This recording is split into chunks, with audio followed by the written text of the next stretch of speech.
I've tried recording this a couple of times, and I feel like I keep messing up, or like a background sound gets too loud because I live right by a road. So I'm just gonna go with it, and what I come of it comes of it.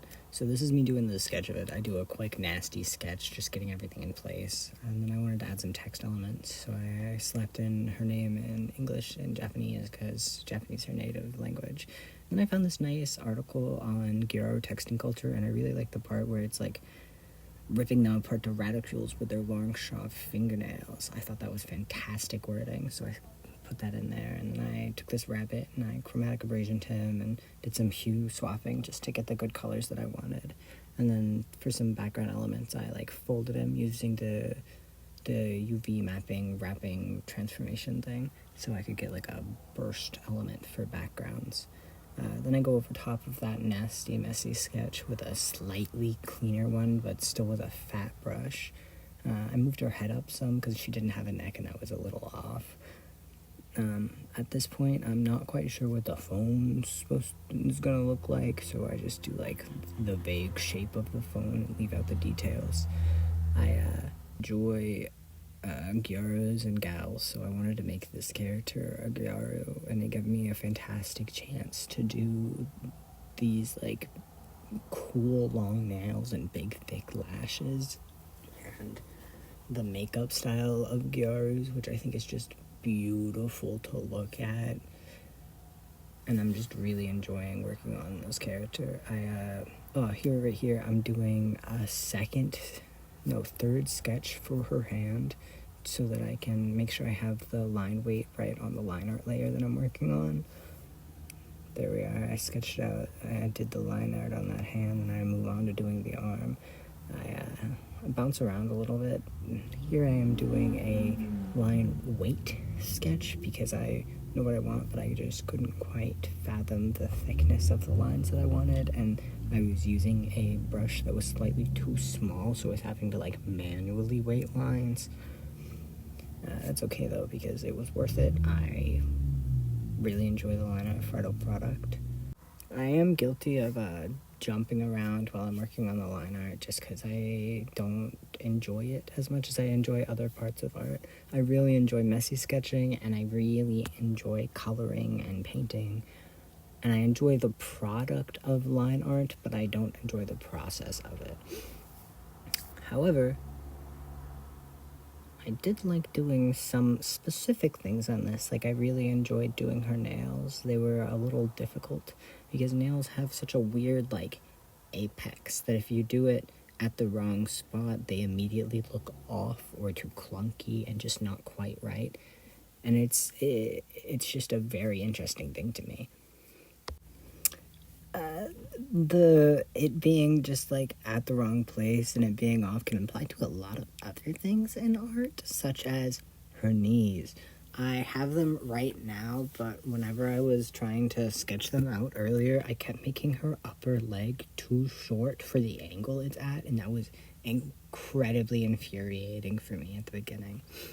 It's okay though now, because I eventually got past it, and that's what matters.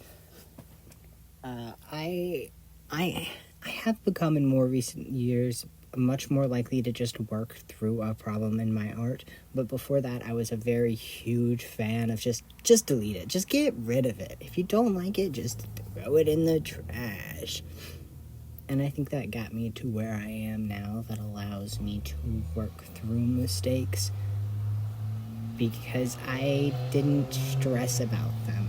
I just got rid of it and tried again. So now I'm more comfortable just trying again, which I think is a good mentality to have.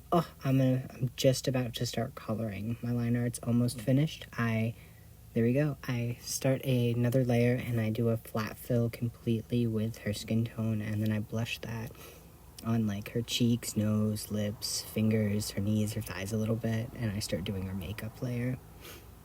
The one on the right is just the light color and dark color, and the one on the left is that, and later I'm going to add some other eyeshadow color. I color in her eyes, and then I will start on her hair, I think. And I do that using the lasso tool and just color filling in it. if you'll notice, the one on the right is much brighter, and it's because I accidentally used the wrong color, and then I changed it when I realized later. I took a little break there, and then I came back and realized it, and it made me crazy. I do a flat fill on all of the areas, sometimes using the lasso tool, sometimes just filling it in the ledge. I start on the skirts pattern here, and I just can't, I feel like the white line's too thick or not noticeable enough. So I go out, do all of the dark lines for the pattern first, and then I go back in with a separate brush on a slightly thinner size and do the white lines, and I thought it looked much better, and it made me really happy because I was satisfied with it. Yeah, I'm taking a look at it. I tried to do one of those things where you like duplicate the layer and then Gaussian blur it and select it to do a like fat outline on the lettering, but it didn't work that well because of the shape of the letters. Oh, here I'm doing a cheetah print coat. I've never done a cheetah print in my digital art before. I've only done it traditionally, and it has not looked that good traditionally, but that's okay. Because digital art, I just pulled up a reference of cheetah print on Pinterest and went at it. And I think it looks good enough for me to be happy, and that's what matters, is that you are happy with your own art. Here's me taking a look at how it all looks. I duplicated the line art layer, Gaussian blurred it by 3% and put it pink so it would have a little bit of a pink glow on the line art because I think that looks cool. And then I started in on the shadow by putting a complete layer of blue, I think, over top of it and then multiplying it and putting the opacity on like 50%, and on that layer I erase away at it to put the light in.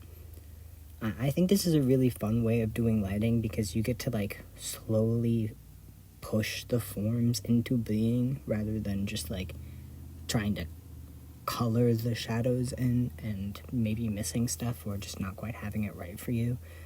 For this specific drawing, I'm having like coming from two angles. One to kind of like her upper rightish in front of her, and then a rim light from the left behind her. Her left and right, not our left and right, sorry. For the deeper shadows, I do the exact same thing that I did for the first shadow layer, just make a new layer, put it on multiply, use the exact same blue, but I only put the shadows where the forms kind of obscure the light. So, like in the folds of the sleeves or like the tucked edges on the top of her head. If you look closely, you can see that I have it like a little bit behind her in the back of her hair. There's an extra cast shadow from her hand and her shirt on her shirt. Just places like that, and I try to just keep adding more depth to places that I can. I haven't done it yet. My favorite part of this for the shadows is on the skirt of the one I'm working on right now, where I deepen it and it makes it look like it's catching the light from the bottom, and I really like that. Yeah, right here I'm doing it. I did it on her thigh too because I thought it looked good. That's most of what I do is just, I think it'll look good. I'm adding more light now. I have a hard light layer, probably like 30 to 50% opacity with a pink light that I think looks really good on her skin tone. And then I'll do a soft light layer with blue from the opposite direction, just adding highlights into the sections where the shadow isn't already. I do this on both of them. I do the whole process on all of this. Both sides lighting. Let's see. I don't got much to talk about here. I'll talk more about this character. This character's name is Biumi Mochizuki, and I made her as a sister to one of the OCs that I work the most on. They're both rabbits. both of them were born in Japan. I don't know where Biumi is going to be born at, but I had her sister's born in Nagano. I don't know. I don't have a lot on these characters, but I just keep adding and developing on them. Biumi herself is a tan rabbit because I think they're gorgeous, and she has an interest in photography. This is me just giving you a little bit extras of the final drawing, little close-ups. I also posted this on my Instagram, where you can find me at Teeth Chompin'. If you're interested, please come check it out. I have more illustrations.